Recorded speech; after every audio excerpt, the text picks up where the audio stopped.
ნამდვილად რო ვიცოდეთ ჩვენ დღეს ვართ არა უბრალოდ ლოკალურ საქართველოს თავისუფლებისთვის ბრძოლაში, არამედ ვართ დიდ გლობალურ ბრძოლაში თავისუფლებასა და კოლონიალურ მმართველობას შორის და ამის დასტური არის მათ შორის ის, რაც ვნახეთ ჩვენ ბოლო დღეების და ბოლო თვეების განმავლობაში, განსაკუთრებით მაშინ, როდესაც აქაც ინტენსიური პროტესტი დაიწყეთ 28 ნოემბრის ანტისახელმწიფოებრივი განცხადების შემდეგ და აი თუ შევხედავთ რეალურად რა ძვრებია გლობალურად, ჩვენ ვნახავთ რომ მაგალითისთვის სერბეთში მოხდა რაღაცნაირად ისე რომ ანტირუსული განწყობები უკვე პიკს აღწევს და 9 მილიონამდე ადამიანი გამოვიდა ვუჩიჩის კრემლის მიერ ჩაბეტონებული მმართველობის წინააღმდეგ. ჩვენ ვნახეთ რომ ორბანის იმ ეგრეთ წოდებული 12 პუნქტის და მისი ზოგადად პოლიტიკის წინააღმდეგ 100,000-მდე ადამიანი გამოვიდა იმავე დღეს, მათ შორის უნგრეთში. ჩვენ ვნახეთ, ხედავთ რომ სლოვაკეთში ფიცოს პრორუსულ პოლიტიკას აპროტესტებენ მოქალაქეები და თავარი გზავნილი არის რომ სლოვაკეთი არის ევროპა.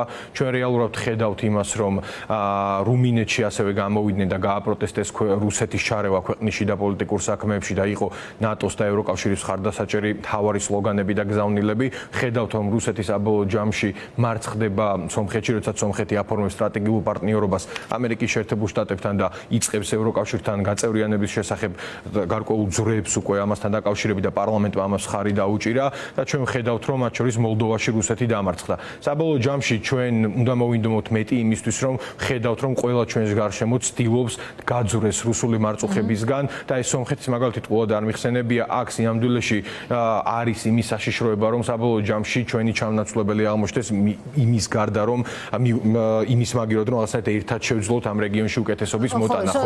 ეს უბრალოდ ამ დროსა და მომენტში საქართველოს არ გაუმართლა იმ თვალსაზრისით რომ ხალხს კი უნდა რომ გაძვრეს, მაგრამ სომხეთისგან განსხვავებით აქ ხელისუფლება მიტაცებული აქვს.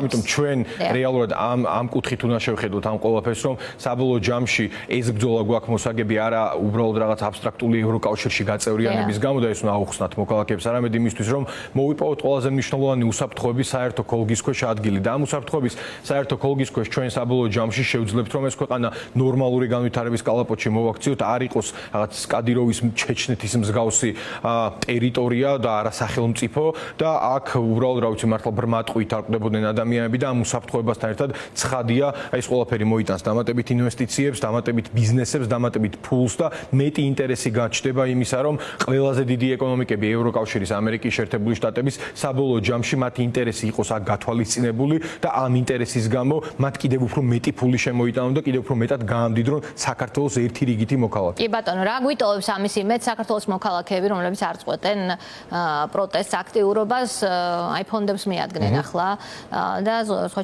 ოპოზიციური სპექტრის გამოეხმაურა ამას, რომ ეს არის უკვე სისხლის სამართლის საქმეების აღძვრის ვარაუდი ამ ხალხის წინააღმდეგ. რეალურად სისხლის სამართლის საქმეები აღძრულია და ამაშიც გასაკვირი არაფერი არ არის. საბოლოო ჯამში მე მჯერა და დარწმუნებული ვარ ყოველდღე რუსთაველზე მისვლით და გასვლით, როდესაც იქ ვარ, ადამიანებს გათავისებული აქვს რეალურად რისთვის იბრძვიან და ამას შეიძლება ვერბალურად არავინ არ გადმოგცემს და არავინ არ გეუბნება, ციხეში წასვლა არავის არ უნდა, ცხადია, მაგრამ საბოლოო ჯამში როდესაც ხედავს სისტემა რომ 50 პოლიტიკური პატიმრის არსებობის მიუხედავად სისხლის სამართლის საქმეებით, მიუხედავად 10ჯერ გაზრდილი ადმინისტრაციული ჯარიმებისა, გზის გადაკეტვის გამო, მიუხედავად იმისა რომ შენ როგორც რეჟიმმა შეიძლება ეს თქვათ აუკრძალო 10 საათით ადრე ადამიანებს თბილისის შემოსასვლელის გადაკეტვა და 10 საათში 3,000 ადამიანი მივიდეს და ეს განაცხადი გააკეთონ რომ არაფრად არ აინტერესებს ჩვენ მიერ მიღებული ახალი დრაკონული კანონები და ამასაც გაიტანენ და ხელებით გაანგრევენ, უნდა მიხვდე რომ საბოლოო ჯამში აზრი არ აქვს და ჩიხში ხარ შეყვანილი.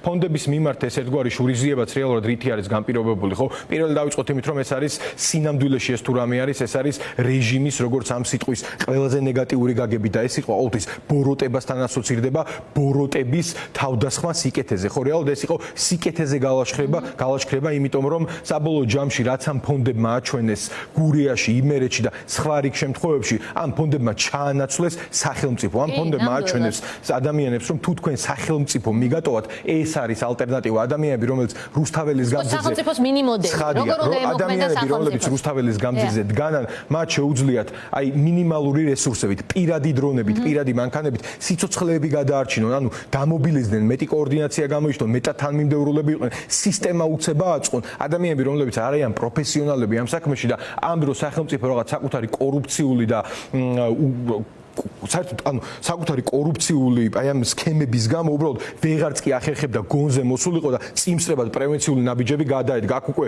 საუბრის სხვა თემაა ზოგადად ნორმალური ხელისუფლება როგორ უნდა იქცეოდეს პრევენციულად. მაგრამ რეაგირებაც დააგვიანა არა თუ პრევენცია. ნორმალური ხელისუფლება როგორ უნდა იქცეოდეს ეს ყველაფერი იწყება პრევენციიდან და მე გავდივართ რეაგირებამდე. ამ ადამიანმა ზუსტად ეს მოახერხეს რომ გურიაში ადამიანებს აჩვენეს რეალურად როგორ უნდა იყოს სახელმწიფო. ამიტომ გაილაშქრეს მათ წინააღმდეგ და გაილაშქრეს იმიტომ რომ რეალურად სოლიდარობის ეშინიათ იმის რომ და ზოგადად აი რო შევხედოთ ხო ქართული ოცნება მოვიდა რაღაც პატიმრების უფლებების დაცვის დროშით ხელში და დააყადაღეს ფონდები რომლებიც პატიმრების უფლებებს იცავდნენ რომლებიც პოლიტიკური პატიმრების ოჯახებს ეხმარებოდნენ და ციხეებში უკანონო პატიმრობაში მყოფ ადამიანებს ფინანსურად უზრუნველყოფდნენ რომ იქ თავი რაღაცით გაიტანონ. ეს არის ხელისუფლება რომელსაც არც ერთი პატიმრის ცხოვრება იქ საპყრობილეში არაფრად არ ადარდებს. ვინც არ უნდა იყოს ის განსაკუთრებით პოლიტიკური პატიმარი, აი მათი რეჟიმის ტყვეები არიან და ოჯახებს უთხრეს რომ შენ შვილზე ზრუნვის საშუალებას არ მოგცემ, თუნდაც ეს ხვისი ხელით იყო. საბოლოო ჯამში ეს არის აქ მთავარი და მთავარი არის ის რომ მიუხედავად ამისა ადამიანები გუშინ მაინც გამოვიდნენ და ერთად გადავკეთეთ რუსთაველის გამზირი. ეს იყო მორიგჯერზე განაცხადი. ამიტომ მე მგონია რომ რისი იმედიც მაქვს თქვენ რა კითხვაც დასვით, მაქვს იმის იმედი და ხედავ რომ რეჟიმი არ არის სახარბიელო მდგომარეობაში და ხშირად ამბობენ რომ რაღაცა უნებისყოფობა გვძლევს ხოლმე და ეს ჩვეულებრივი ადამიანური მომენტია. ხშირად რაღაც ნიჰილიზმში და ფრუსტრაციაში მივდივართ. საბოლოო ჯამში ორი განზომილება აქვს ამ ყველაფერს. რეჟიმი არ არის კარგ მდგომარეობაში პირველი ქვეყნის შიგნით. იმიტომ რომ როდესაც გულწრფელად გაბრაზებული ლეგიტიმური ბრაზით გამოსული ადამიანები მიუხედავად იმისა რომ შენ 10 ჯერ გაუზარდე ჯარიმები, მიუხედავად იმისა რომ 50 პოლიტიკური პატიმარი ყავს, მიუხედავად იმისა რომ აწამებ, მოდიან და გზას კეტავენ, ნებისმიერს კითხეთ თქვენ სტუდიაში ბევრჯერ ყოფილან როგორც ყოფილი ხელისუფლების ასევე ქართული ოცნების ყოფილი მაღალჩინოსნები რამდენად ნერვიულობდნენ. მეორე არ არიან კარგად გარეთ საგარეო ფრონტზე და ეს მარტივად შესამჩნევია ხო რაღაც 20 იანვრიდან ტრამპთან ურთიერთობა უნდა დაელაგებინათ ბჭყალებში. მეორე საბოლოო ჯამში ვნახეთ რომ ტრამპს ყველასთან ჰქონდა კონტაქტი ფაშინიანთან, ერდოღანთან, ალიევთან და არც ერთ შემთხვევაში არასდროს არ ქონია ქართული ოცნების წარმომადგენლებს. დაველოდოთ მოვლენათა განვითარებას.